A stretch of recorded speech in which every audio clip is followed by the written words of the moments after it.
Our topic for notes today is sex-linked traits. Make sure you fill in your guided notes. You can stop, rewind, or pause at any moment. Just like the name implies, these are traits that are on your sex chromosomes. If you recall, your X chromosome is large and your Y chromosome is much smaller. So any trait or gene that codes for this trait that's found on the X chromosome, let's call it gene A, B, C, and D, these traits would not be found on the Y chromosome because the Y chromosome is not a homolog. Only Y chromosomes appear in boys. Remember, XY is the genotype for boys, and for girls, we have XX. So the traits on a Y chromosome, we'll call it WXZ. These genes are different than those found on the X. Because the X chromosome is a longer chromosome, there are more genes that will be associated with the X chromosome. And because these chromosomes determine your gender, these are often called linked traits because wherever the X chromosome is, the trait for this gene will be associated with it.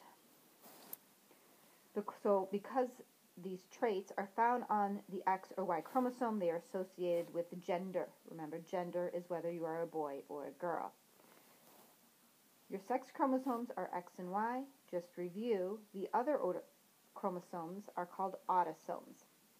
Some examples of traits that we will be talking about are red-green color blindness and hemophilia.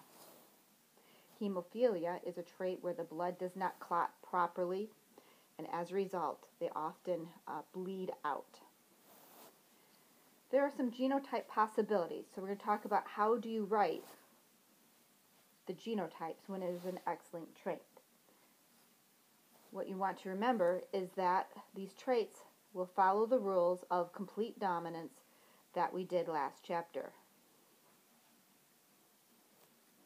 So one possible genotype, you do have to write the X's and Y's, is that if you have two dominant traits, and that would be written as X capital R, X capital R.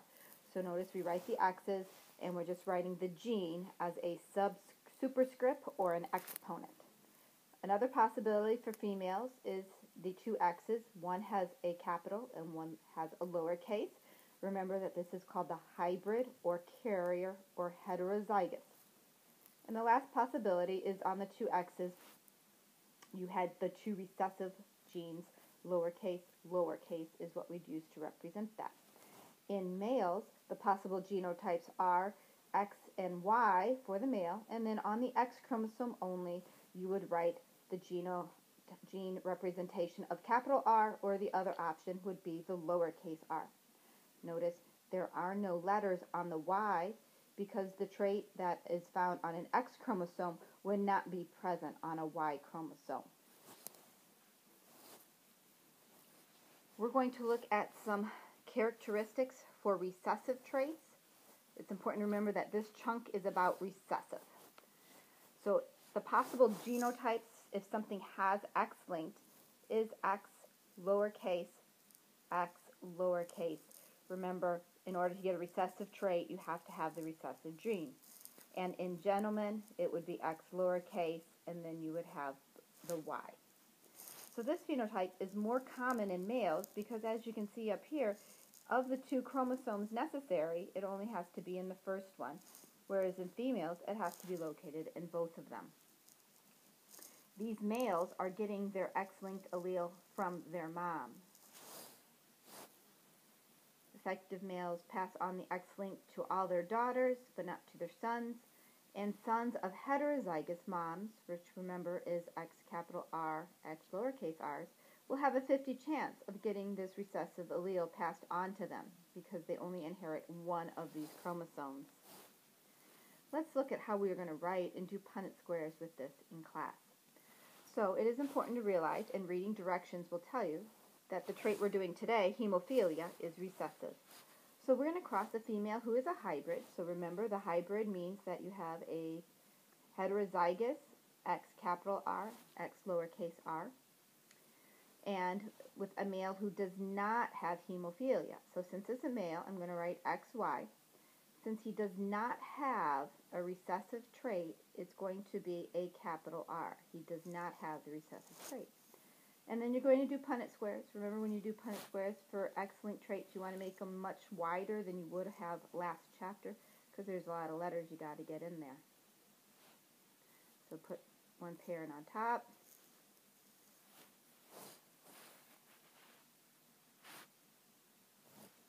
Once you've completed your Punnett square, it will ask you what % of the children will have this recessive trait. Remember that it is recessive. So if I was to look at my possibilities here, I would see that this, with the lowercase r, is the only one that is going to have this recessive trait of hemophilia.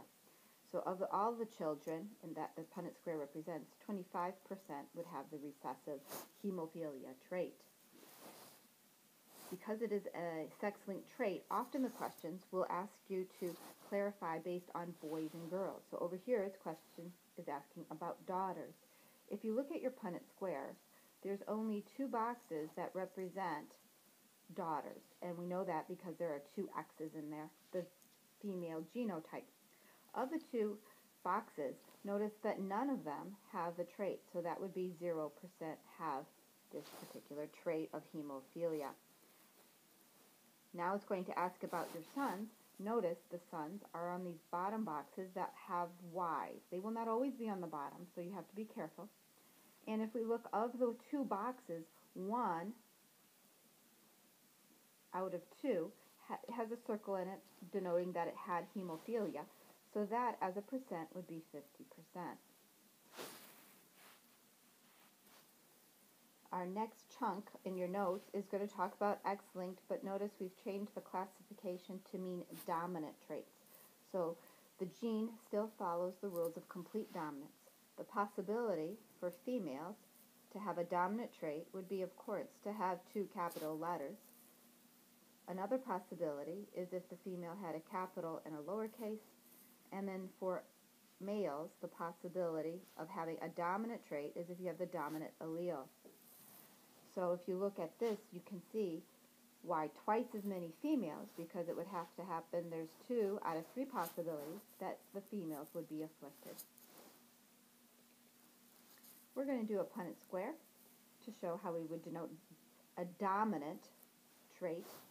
I'm going to write dominant over here so that you can remember we're talking about a dominant sex-linked trait. So it says an affected female carrier. Remember, carrier is the same thing as a hybrid. So the genotype that's going to relate to that is female, so 2 X's, and hybrid means a capital and a lowercase. And then it says a man who is not affected. The word affected means has the trait that's being discussed. Because this is a dominant trait, if he is not affected, he's going to have a lowercase r. So now we're going to fill in our Punnett square here at the bottom. Our Punnett square is done. Remembering that this is a dominant trait, let's circle the Punnett square with those that would have this dominant trait. These have capital letters, so those are the ones that would have a dominant trait. So out of all the children, that would be 50% would have this particular trait. Now the next question is specific to daughters, so we're going to look at the genotypes for daughters, 2 X's. Remember that these are the 2 boxes that have X's. Of those, how many have circled? 1 out of 2. And remember, 1 out of 2 means 50%. Now we're going to look at those for boys. If you look at the boxes that represent boys, that's those with the Y, it turns out to be 1 out of 2 as well. So that is 50%. There are Y-linked traits in this class. We won't do any problems with them, but it's important to know that they exist. On the Y chromosome, there are some genes, and these are some that are known to men. A lot of books, they'll talk about X-linked traits, and here is an example of a fruit fly that has red eyes. JK. We're going to fill in this chart together. Give me a minute. For this exercise, it's at the top of one of your homework. So notice it's a recessive trait, and the way we're going to fill in the genotype is by using the letter to represent the gene of baldness as a lowercase b. So in the directions here it says lowercase b is for bald, and then capital B would not. So remembering it's recessive. So the possible genotypes would be X for females, and you could have the capital B or the lowercase b. This would be a female, and she would not be bald.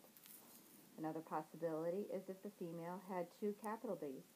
In this case, this would be a female, and she would also not be bald. The last possibility for females is if she has two recessive genes, and this would be a female who actually was bald. Two possibilities for male, a capital B, Y, and X lowercase b, Y. In this situation, this male would not be bald, this male would be bald. So now you can use this to fill in the questions below about baldness. That's been fantastico. See you next time.